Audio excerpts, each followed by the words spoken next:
Hello and welcome to this small video I have here about my HAL methodology. It's a little bit different than most other teaching videos I do, and it's not really a teaching video, but an explanation and introduction to how I actually teach in reality.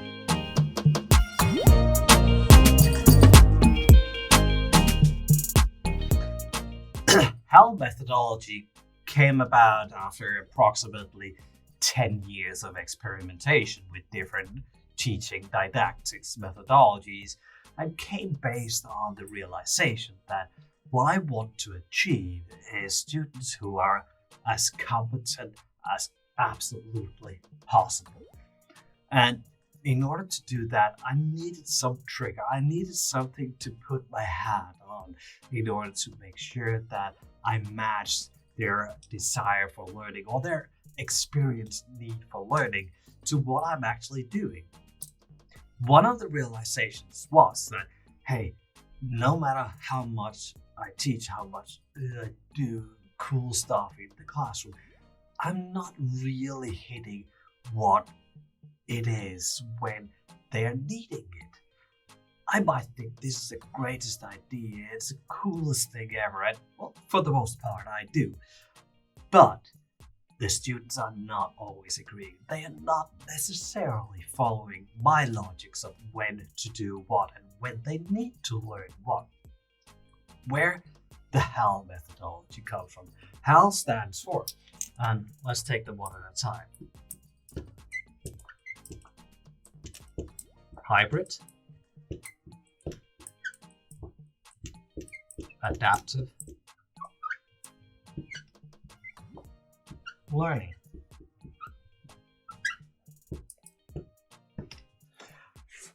Why is this interesting? Well, everybody has been talking about hybrid the last couple of years, and well, even before the pandemic, I started an entire program called Hybrid Degrees because, well, not necessarily we need to be in the classroom, not necessarily we need to explain things in an online live session. What we need to do is we need to be able to provide the right content at the right time to enforce learning. Right content, right time, learning. Hybrid, when I say hybrid, in this regard, is that we are using different formats and with a very, very sharp focus on it. Sometimes it's online, because some things actually work better online than in the classroom. But sometimes we are also sitting in the classroom and have the big whiteboard and me up here saying blah, blah, blah, and telling the stories that I always do, which excites and horrifies students equally. But sometimes that works better, especially when we're doing creative stuff. But focus on when you need interaction. And that was one of the triggers for me, because interaction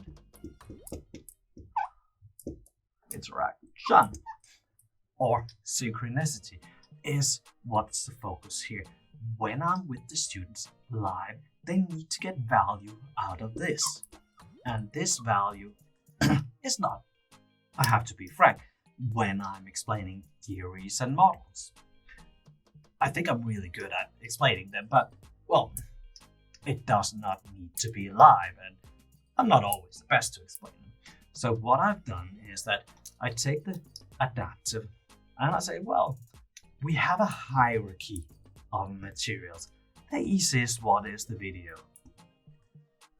In the video, I explain things quickly, 5-10 minutes, or if I get long-winded, 15 minutes.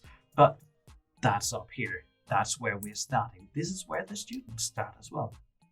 At some point, some of them might actually be interested. There's a little bit more to it, and they read the book chapters a few times. I'd love it to be more, but I have to be honest. A few times, students even go to the articles. They go to the articles in order to find the ideas, concepts described in the original format behind the books, which I have cut, taken, and adapted into small videos. I run this program, but had quite good success with it. I do see a lot of students get stuck somewhere in this area here, but a few do actually come down there. Because what I've also done is that I've done the focus on the learning, because when we learn when we have a need. And the need is not time bound. I cannot identify when the student has the need, so I can provide my content. So I flip things around. I say, well, when you have the need for the knowledge, you go to the video, you go to the book, or you go to the article, depending on the level of detail you need. When they then need it and we focus on the learning, I take it and use some of the other tricks from the book. I use the cases. Business cases, for the most part, real business cases, problems, challenges that companies are facing. And they say, hey, solve that problem. Here is a stack of materials that you can and should use for solving these challenges, problems.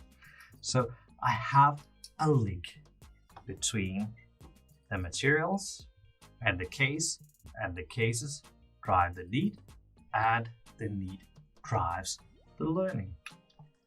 I've then used it and said, okay, as I cannot predict the time flow of this one here, we're moving over to the hybrid format, and I'm applying another small methodology, Scrum. So I tell the students, hey, we need to do these things, and one of the things from your Scrum is your backlog. Backlog in essence means all the things that I need to do in order to solve my case. The backlog is equal to my materials, learning materials. So over here, the students, they have the backlog of the things, and every week I get together with them and say, hey guys, you have this case, you need to solve it. What did you do the last week? Which videos did you watch? Books did you read? Articles? And how did you actually solve the problem?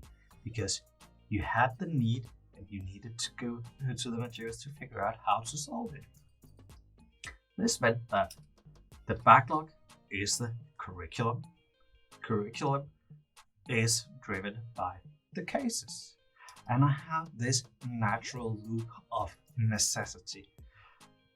As an example, I ran this in the in the fall semester last year, and after 4 weeks out of a 14-week program, I had a 70% of the curriculum either watched or read on an individual level. At group level, they've actually seen it all. And this was, again, after 4 weeks out of 14. Why was this happening? Well, it partly came because they went through what I call we hate class phase. When you start out something, you don't know what it is that you're going to learn. Well, you backlog your materials here. But how do you figure out how to prioritize it? Well, you watch the videos. That was where I got this number from, because they felt the need to watch the videos and get an overview of the curriculum. I never get that in my regular classes. If someone has been through 70% of the curriculum at the end of my regular classes, I'd be happy. But it happened here, and I was running tracking and on it, so it was actually a place where I think, well, we got something here. So this is the hybrid adaptive learning, or the HAL methodology, where we loosen everything up in order to when the students figure out what to learn, and we tie it into cases or problems that they are solving. And we move away as lecturers, teachers, and let them choose the order. It does require quite significant preparation, making all the videos, designing the books, finding the articles for the students to take up, and having an overview of the entire curriculum at all times is a massive task. But the returns on it, I think, is fantastic. It is a pleasure when you have students who are engaged and pull information from you instead of you telling the same old stories over and over again.